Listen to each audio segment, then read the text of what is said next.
Vamos a dar inicio a la charla. Antes que nada, buenas tardes a todos los participantes. Mi nombre es Javiera Santana y en nombre de la Facultad de Psicología les doy la bienvenida a la presente charla Hombres y Desarrollo Parental. ¿Existen diferencias?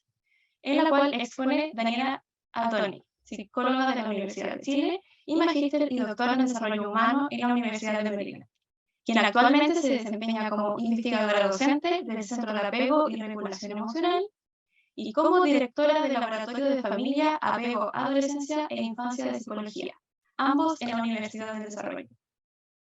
Antes de comenzar, les informo que durante y al final de la exposición pueden ir dejando sus preguntas, ya sea en el chat de Zoom o en el box de preguntas y respuestas. Ambos se encuentran en la barra de Zoom.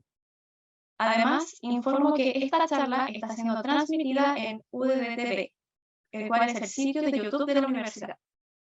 Sin nada más que agregar, le doy la palabra a Daniela para que pueda dar comienzo a la charla.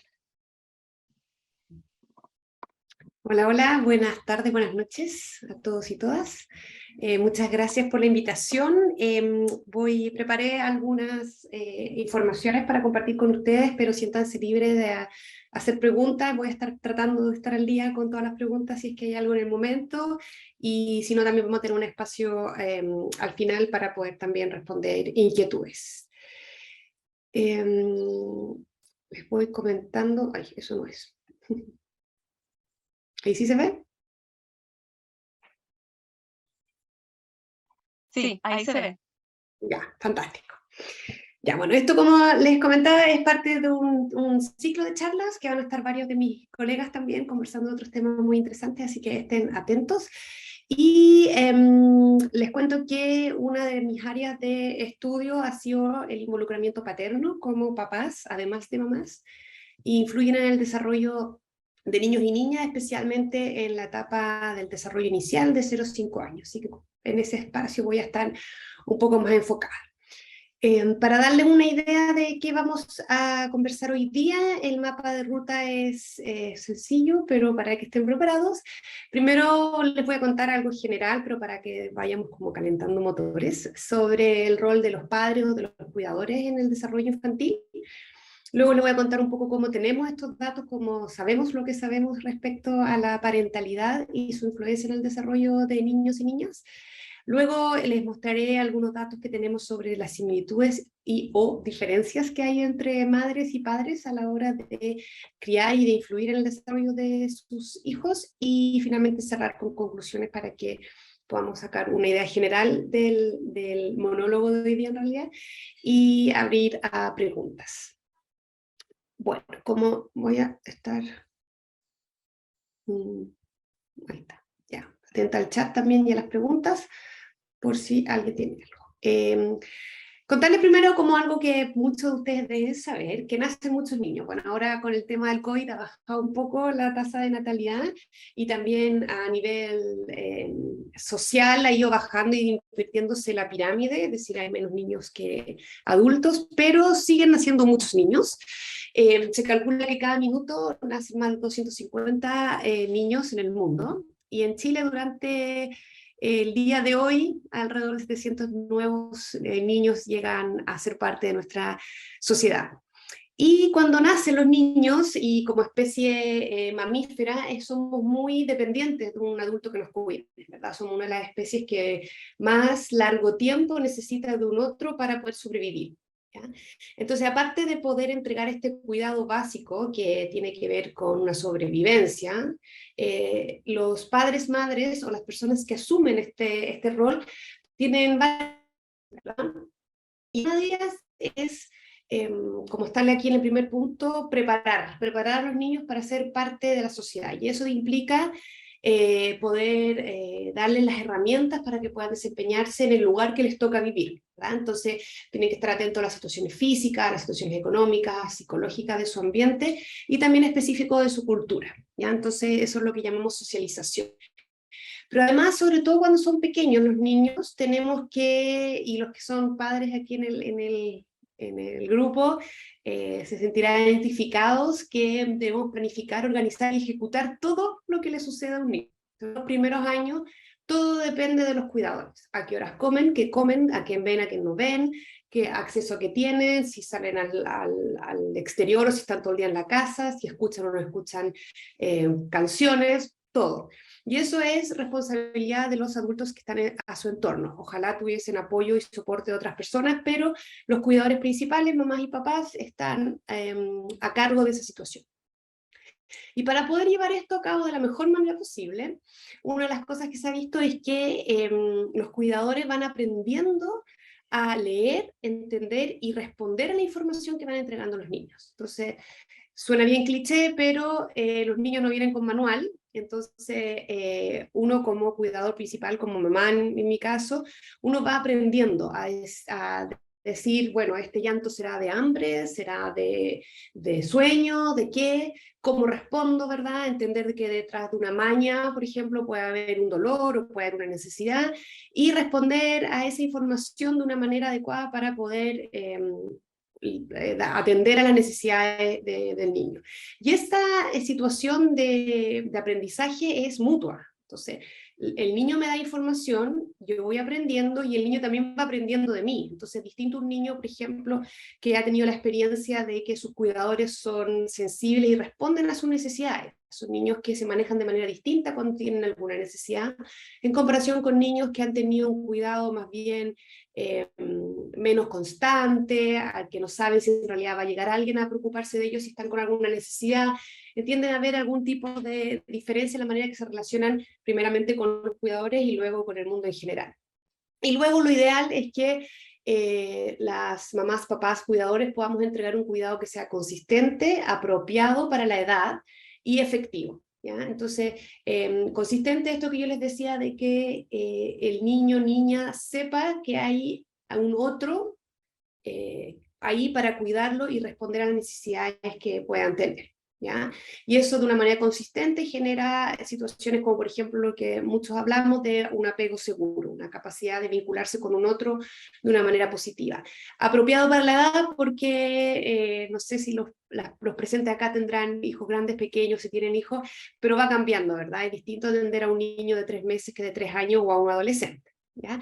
Y de manera efectiva significa que vamos también en este proceso de ensayo y error viendo qué es lo mejor para este niño en esta circunstancia, ¿ya? Porque también tiene que ver con las características de los niños y con las características de la situación.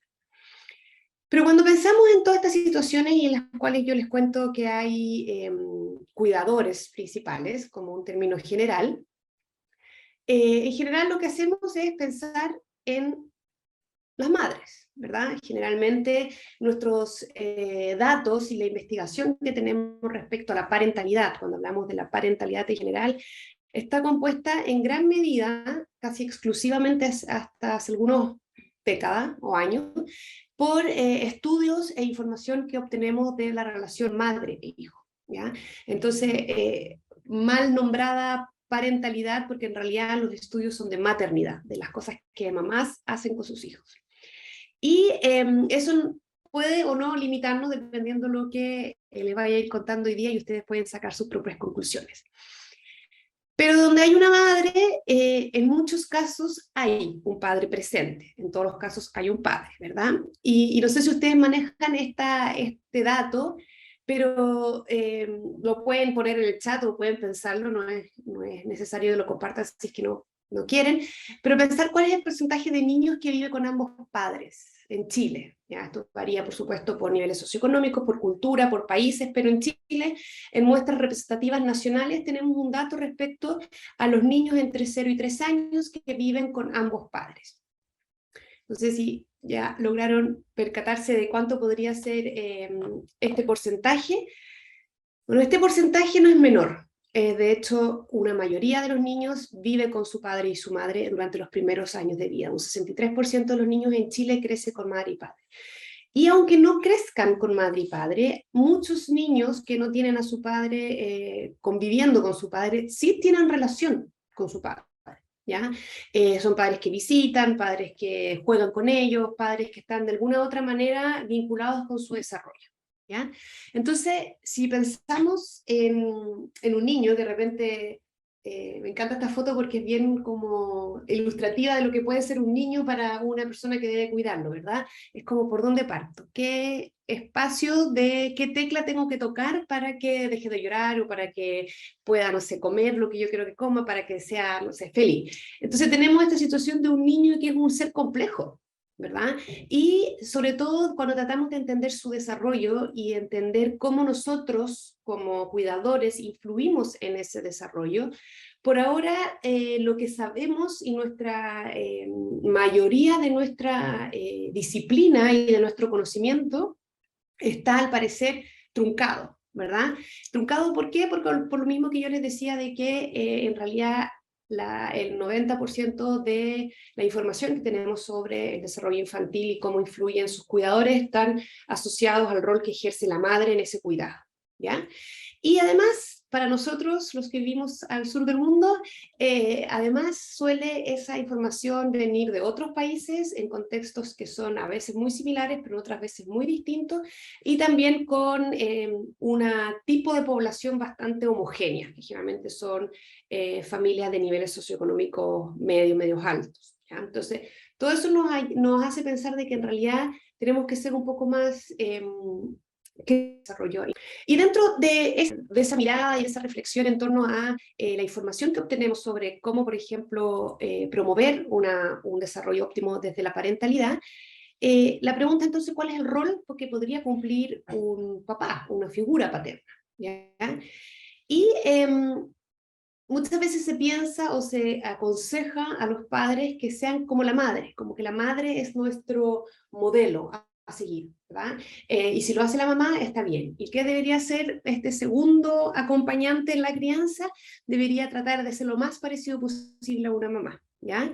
Entonces a veces se aconseja a un padre ser como una madre, pero también cuando hacemos estudios evaluamos lo que hacen los papás respecto a lo que hacen las mamás.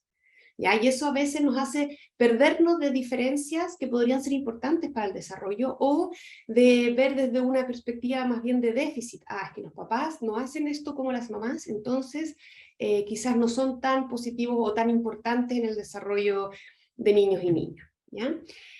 Pero las últimas décadas, más o menos como de los años 70, se ha empezado a tener una actividad mucho más consistente respecto al estudio de la influencia de los padres en el desarrollo infantil. Eso lamentablemente también ha costado más que llegue a Chile y tenemos escasos datos en Chile sobre la influencia paterna en el desarrollo infantil. Ahí en la Universidad del Cari, dentro de mi laboratorio FINE, tenemos datos bien interesantes que ahí les puedo ir también contando. Y en general vemos que si bien ha habido un aumento del involucramiento paterno en el desarrollo infantil, este aún está muy marcado por nivel socioeconómico. Los padres con mayores niveles educacionales y con mayores ingresos son aquellos que han mostrado mayor aumento en el involucramiento. Pero aún así es mucho menor al reportado por las mamás y asumen muchas veces cuidados más bien secundarios, ¿ya? Bueno, pero para pensar y mostrarles un poco de la evidencia que tenemos, lo primero es pensar en, bueno, mamás y papás tienen algunas cosas similares, pero también tienen algunas cosas diferentes. Y esas cosas similares y esas cosas diferentes tienen un impacto también diferencial y especial en el desarrollo infantil, ¿ya? Entonces, cuando pensamos en las similitudes, hay una básica que es muy interesante y que pareciera muy obvia, pero que se partió estudiando así a los papás. Una de las similitudes más corroboradas en distintos estudios es que en realidad son igualmente sensibles con sus niños, es decir, son igualmente buenos o igualmente cariñosos con sus hijos que las madres. Son igualmente preocupados, tienen la misma capacidad para responder a las necesidades de los niños y pueden entregar ese vínculo afectivo positivo que generalmente atribuimos a las madres, también lo pueden entregar y de la misma calidad.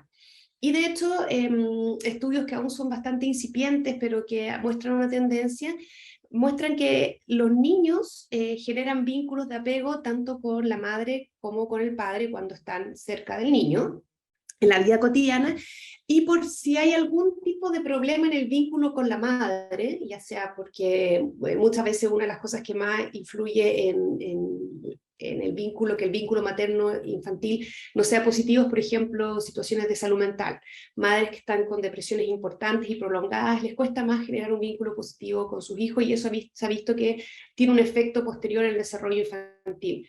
Pero niños que en esos casos tienen un padre con el cual se pueden vincular positivamente y pueden desarrollar un vínculo de apego seguro, no muestran esas complicaciones en el desarrollo que estaríamos esperando si es que no solo hubiese una madre con esas dificultades. Entonces el papá también puede entregar esa necesidad de un vínculo afectivo positivo, que es un cimiento para el desarrollo positivo posterior, ¿ya? Y esto se ha medido de distintas maneras. Por ejemplo, en nuestro laboratorio nosotros observamos a los papás jugando con sus hijos y observamos en las mismas situaciones que observamos a las mamás.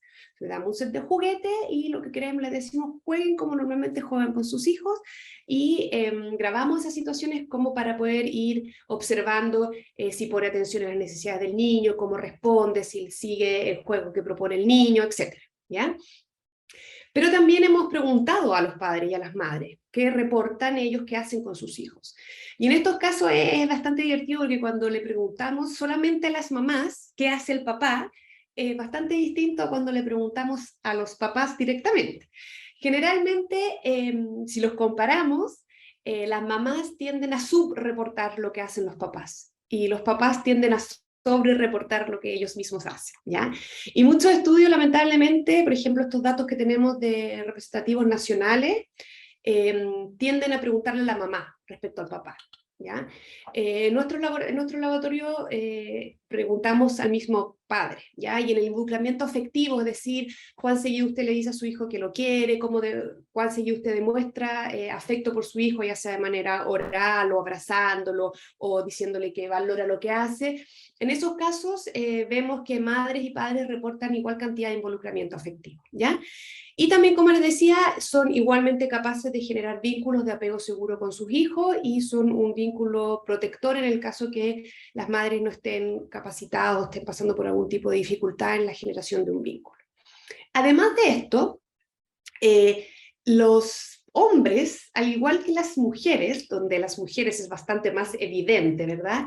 También se preparan biológicamente para ser padres. Generalmente pensamos que las mujeres sufrimos todos los cambios biológicos asociados al embarazo y al parto, que son bastante evidentes, no lo podemos esconder mucho, pero se ha estudiado también que los papás van mostrando cambios biológicos, tanto fisiológicos como subjetivos, asociados al proceso de embarazo de su pareja o de su hijo, ¿ya?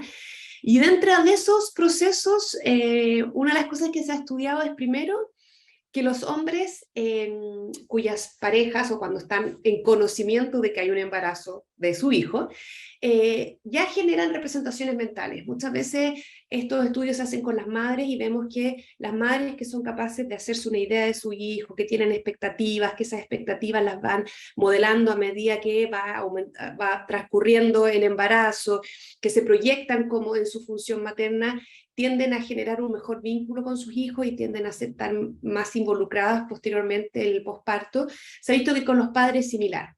Entonces, por esto es tan importante cuando abocamos que, por ejemplo, los padres participen del proceso de controles prenatales, de conversar sobre el hijo que viene o hija, elegir un nombre, ayudar a armar una cuna. Todo ese proceso prenatal se ha visto que es un súper buen indicador del involucramiento posterior. Entonces, padres que están más involucrados durante el embarazo tienen mayores representaciones respecto a su rol en la vida de sus hijos y tienden a ser también más involucrados posteriormente. Pero aparte de estos procesos psicológicos que podríamos decir, también se han reportado estos síntomas de embarazo masculino. No es solo que se engorden y que han salido en las noticias, sino que más bien de casos de sintomatología asociada al embarazo, como sale ahí, por ejemplo, náuseas, cambio en el apetito, aumento de peso, y eso tiene un nombre, ¿verdad? Se ha estudiado como el síndrome de Covet, y no sé si alguno de ustedes ha escuchado a algún amigo o alguien, y uno generalmente piensa como que exagerado, que cuático en buen chileno, pero hay gente que lo empezó a tomar en serio y empezó a estudiar, y se empezó a dar cuenta que en realidad, mientras esto se daba en algunos padres y mientras más cercanos estuviesen al embarazo, al proceso del embarazo, era más evidente estos cambios. Entonces, por ejemplo, si el papá su pareja o la madre de su hijo no viven juntos, o él ni siquiera se enteró que va a ser padre, o no tiene ningún tipo de relación con esa mujer, estos síntomas, la probabilidad de que aparezcan es bastante mínima, ¿verdad? Pero cuando es un padre que está asumido como padre de este bebé y vive el embarazo cercanamente, se potencia la posibilidad de tener estos cambios, ¿ya? Y además los investigadores empezaron a pensar, bueno, pero estos cambios que reportan los papás, ¿tendrán que ver algo también con cómo biológicamente se preparan los padres para ser, o los hombres para ser padres? Entonces empezaron a estudiar y descubrieron que los síntomas asociados a este síndrome reflejan también cambios fisiológicos que le están sucediendo a los niños, a los padres cuando a los hombres cuando van a ser padres, ¿ya? Y eso se ha estudiado a dos niveles, ¿ya? Uno es a nivel hormonal, cómo los hombres cambian sus niveles hormonales durante el embarazo, a diferencia de hombres en las mismas circunstancias que no van a ser padres, ¿ya? Y también circuitos neuronales, porque en las mujeres se ha estudiado que en el caso del cuidado se activa un circuito neuronal del cuidado que se llama, que es el que tiene la capacidad de ser más empático, después estar más atento a las señales del bebé, y que permiten generar esta sensibilidad tan necesaria para poder generar una crianza positiva, ¿ya? A nivel de hormonas se ha visto que se ha estudiado, estos estudios son bien preliminares. Son con muestras bastante pequeñas, pero ha habido una tendencia en mostrar que hay cambios hormonales que son distintos a los hombres que no van a ser padres y que se asemejan a los cambios que tienen las madres durante el embarazo. Entonces, los estudios han tratado de seguir a los padres que van a ser, o los hombres que van a ser padres por primera vez, durante el embarazo, luego durante el parto y posteriormente cuando ya en el prenatal, ¿ya? Hoy día justo estaba revisando uno nuevo que daba nuevos antecedentes respecto a este proceso, y las hormonas no son tan fáciles de estudiar porque también interactúan mucho unas con otras. Entonces, los resultados que tenemos no son tan robustos, pero marcan una tendencia. Y la tendencia es que, en general, tienen este proceso que es muy similar al de las madres, ¿ya? Aumentando la prolactina de los hombres durante el embarazo, aumentando el cortisol en el momento del parto, como una manera también se piensa como una manera evolutiva y adaptativa, en el momento en que la madre y la cría están más indefensos, y el cortisol es esta hormona que está asociada al estrés y a la preparación para defender ante una situación que pueda ser peligrosa. Y luego, durante los días o semanas postpartos, hay un aumento de la oxitocina, que es la que generalmente llamamos como la hormona de la felicidad o del amor, en realidad. Y ese es el que yo puse ahí como con asterisco, porque este nuevo estudio que salió este mes señala que no sería tan evidente el aumento de la oxitocina, pero sí de la prolactina, y lo que sí muestran es que disminuye la testosterona en los hombres cuando han sido padres en comparación a los que no han sido padres, y también disminuye el cortisol, y la explicación también es muy similar al tema evolutivo de que cuando estás a cargo del cuidado de un bebé no quieres tener más bebés en ese momento. Entonces la testosterona también bajaría como una manera de que se enfoquen en el cuidado más que en la posibilidad de buscar más descendencia u otra pareja, ¿ya? Es como un resumen bastante rápido de los estudios que han habido respecto a los cambios hormonales. Respecto a los cambios en los circuitos neuronales, se ha visto que a los padres también se les activa el circuito de cuidado, que se llama, pero se activa de una manera distinta a la de las mamás. Y hay varios estudios, elegí uno que me parece muy interesante, que es uno en el cual se estudió este circuito en madres que son heterosexuales y que son cuidadoras principales, en otro grupo de padres que son heterosexuales, pero que son cuidadores secundarios, donde la mamá asume el cuidado inicial o principal, y en padres que son homosexuales y que asumen el cuidado principal del bebé, ¿ya? Y lo que se mostró en este estudio es que a las madres se activa un tipo de circuito de cuidado que es mucho más emocional, que es mucho más asociado a estructuras más primitivas del desarrollo cerebral, ¿ya? Y que están asociados a un procesamiento emocional que es mucho más rápido y que es mucho más, como les decía, incluso arcaico en nuestro proceso de desarrollo cerebral durante la evolución. Y en cambio a los padres se le activa este mismo circuito o esta misma capacidad, las habilidades que permite que activa este circuito, pero a un nivel más cognitivo, ¿ya? Y esto usa espacios, se activan espacios cerebrales o zonas cerebrales que son más nuevas en el desarrollo y que requieren un procesamiento más lento, ¿ya? Entonces, por decirlo de una manera, las mamás sienten a sus hijos y los padres aprenden a sentir a sus hijos, decirlo de alguna manera, ¿ya? Pero ambos cumplen el efecto o tienen que ver con la posibilidad de generar cuidados sensibles a los niños, ¿ya? Y los padres homosexuales, lo interesante en este estudio es que se activan ambos circuitos, ¿verdad? Entonces se ve que la necesidad de que estos circuitos son complementarios y que ayudan al proceso de crianza.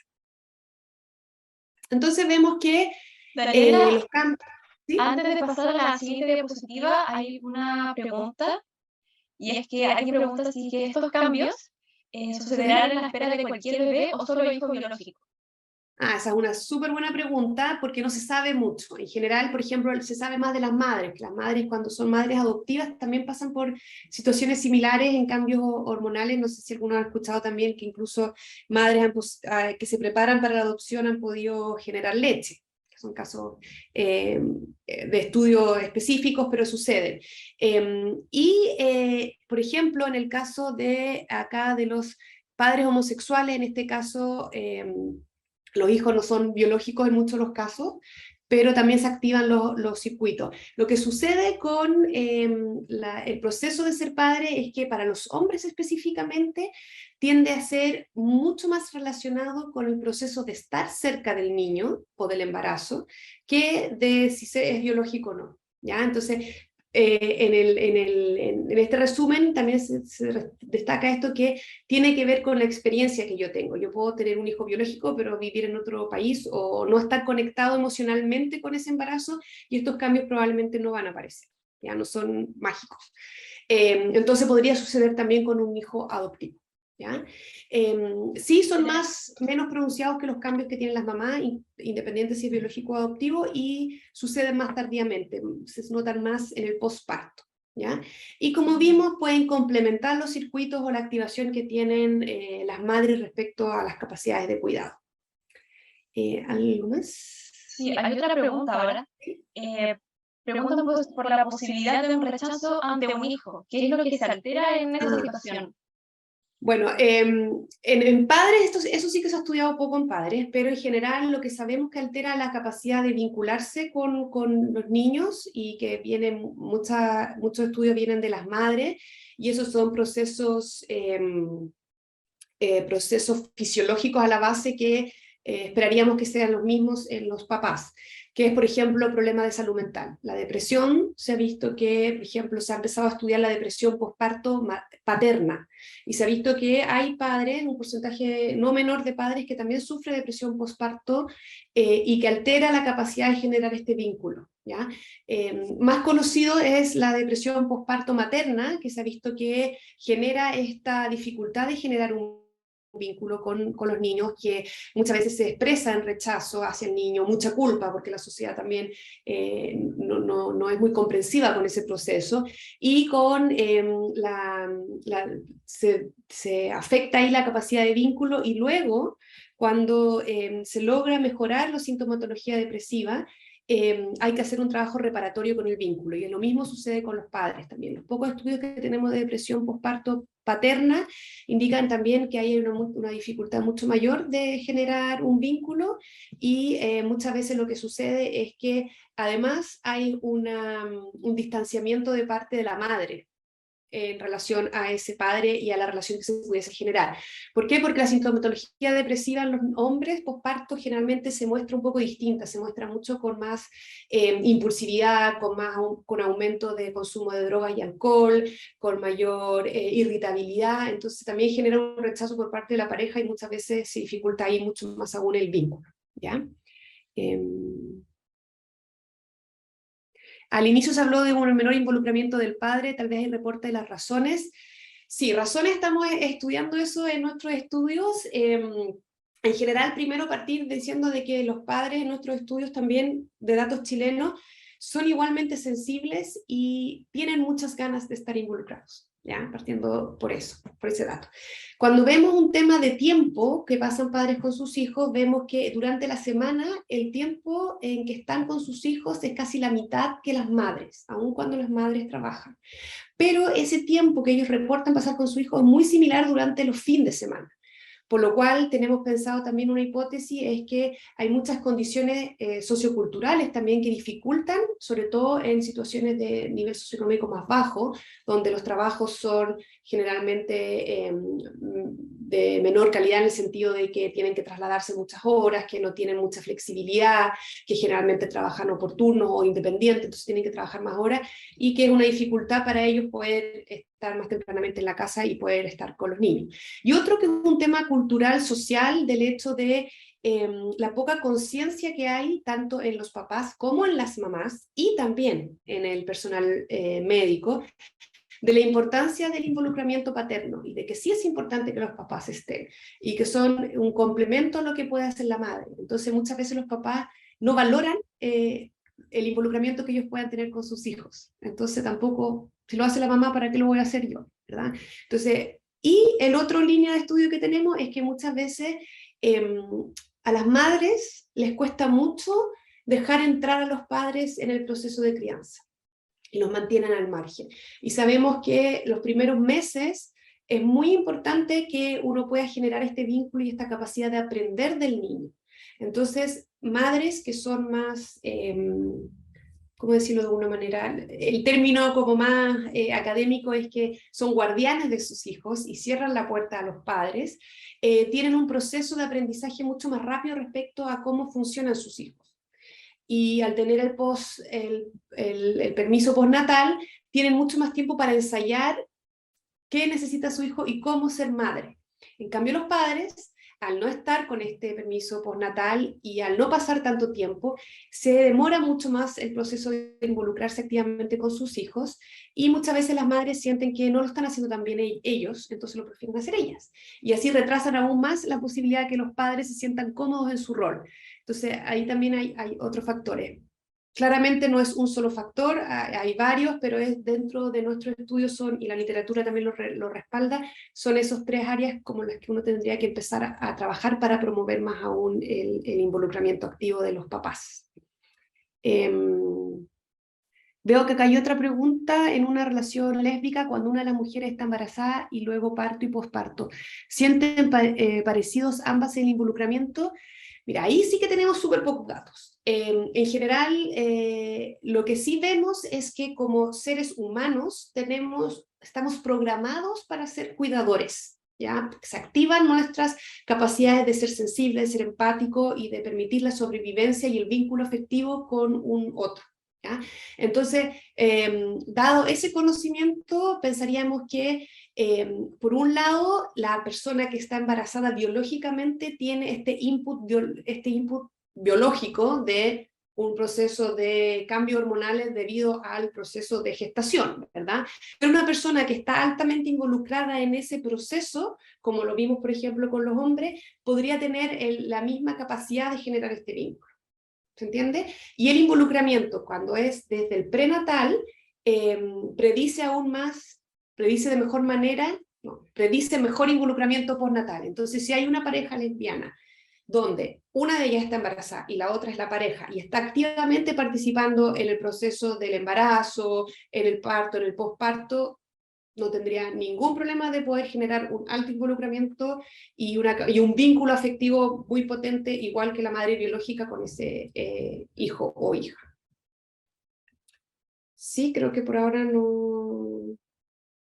Bueno, ahora les voy a contar un poco de las diferencias y si tienen otra pregunta la pueden decir.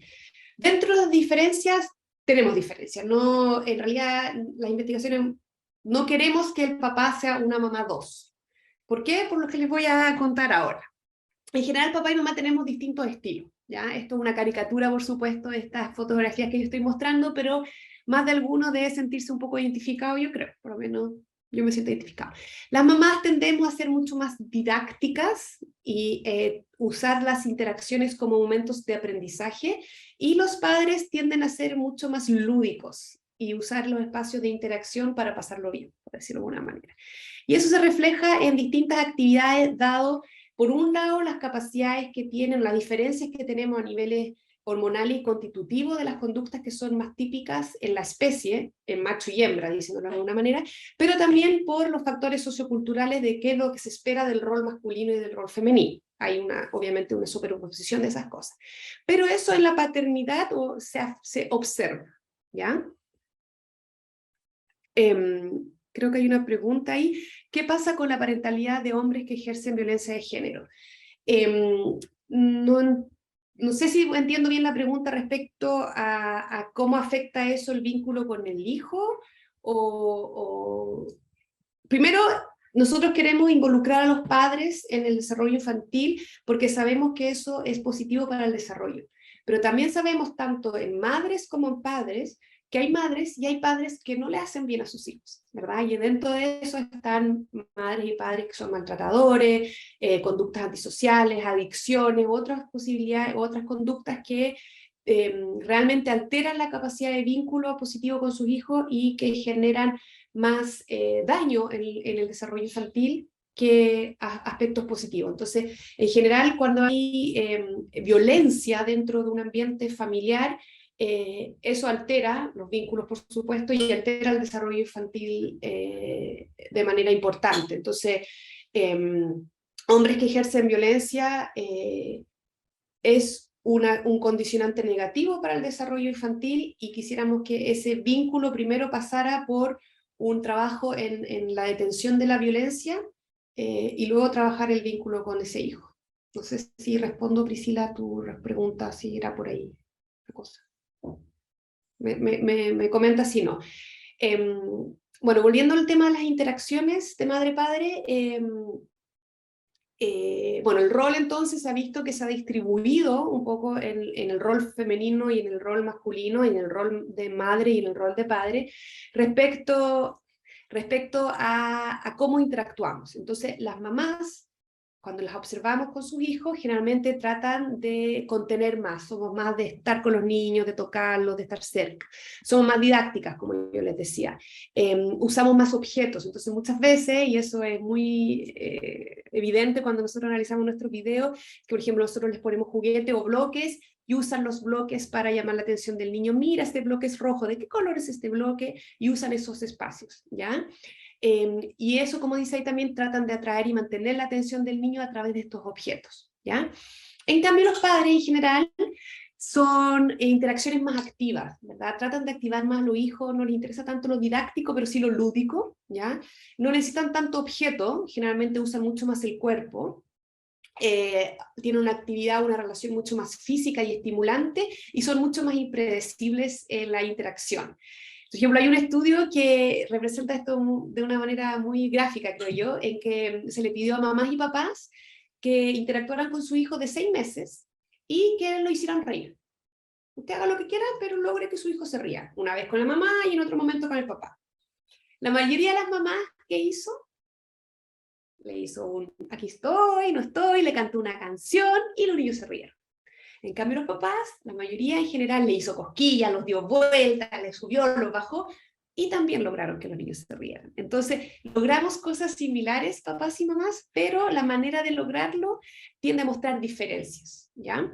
Y una de las cosas importantes que los papás se ve que es más constante en papás es el juego que llamamos rough and tumble, los gringos, ¿no? Yo, que es este juego físico que incluye actividades físicas como la lucha, el forcejeo, las patadas y acrobacias positivas, y acompañados, por supuesto, con aspectos lúdicos, que significa que el niño lo está pasando bien. No sé si les suena conocido, pero generalmente uno llama, como en Chile le llamamos la chacota, la lucha, y eso se ha visto que es mucho más común en las diadas padre, hijo, hija, que en las diadas madre, hijo, hija, incluso en otras especies también, ¿ya?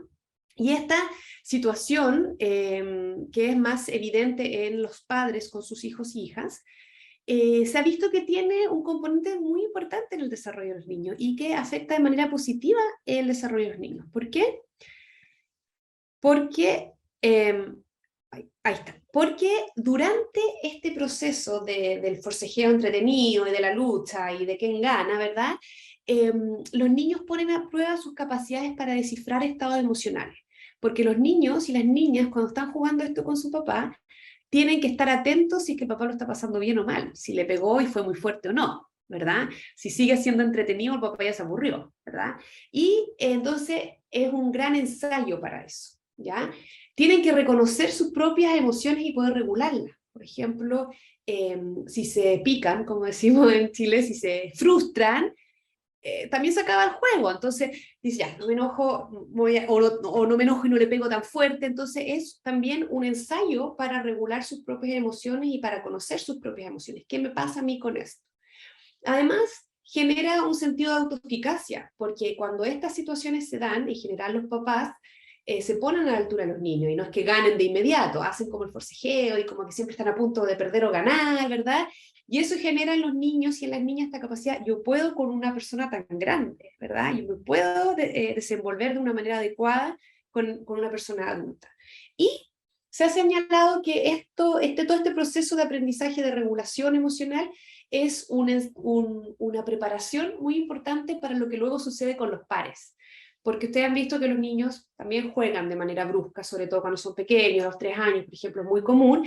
Y estas habilidades que van aprendiendo en este proceso, donde hay un adulto que los acompaña, hay un adulto significativo, no es cualquier adulto, les va a entregar esta habilidad para luego poder poner la prueba con los pares. Entonces, cuando el papá le dice, no tan fuerte, o ya, no, si te enojas no podemos seguir, o qué bien lo hiciste, todo eso es un acompañamiento de un adulto que sabe más y que tiene un vínculo positivo con el niño para que luego pueda generar estas instancias y estas habilidades socioemocionales con otros, ¿ya? Que son fuera de su entorno familiar. Pero para que esto se cumpla, este tipo de juego tiene que tener estas dos características. Tiene que ser placentero para el niño, ¿ya? Cuando hay padres como que le llamamos padres abusadores o padres que, no sé, porque lo hacen muy, muy rápido o le ganan siempre o etcétera, y no es placentero para el niño, ya no cumple esta función, ¿verdad? Y el padre tiene que tener este equilibrio de un uso moderado del control. ¿A qué me refiero con eso? En que tiene que ser un papá que está ahí como en el equilibrio de dejarse ganar un poco, como para que haya posibilidad de que el niño juegue, o la niña, pero mostrar también de que él está bajo control, la situación está bajo el control del papá, ¿ya? Cuando los papás son o muy dominantes, el niño no logra ensayar ninguna de estas cosas porque siempre pierde, ¿verdad? Pero cuando los papás son